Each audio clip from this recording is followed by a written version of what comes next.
క్షమించాలి, నేను ఒకటి చెప్పడం మర్చిపోయాను.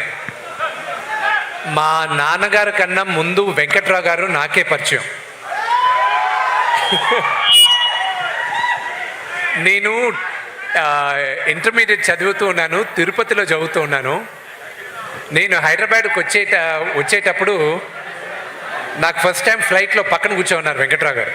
వెంకట్రావు గారు అది చెప్పేస్తున్నాను నేను మన కాన్వర్సేషన్. బాబు నువ్వు మోహన్ బాబు గారు అబ్బాయి అంట కదా? అవునండి, నమస్కారం నమస్కారం. మీ నాన్నగారు నాకు బాగా తెలుసు.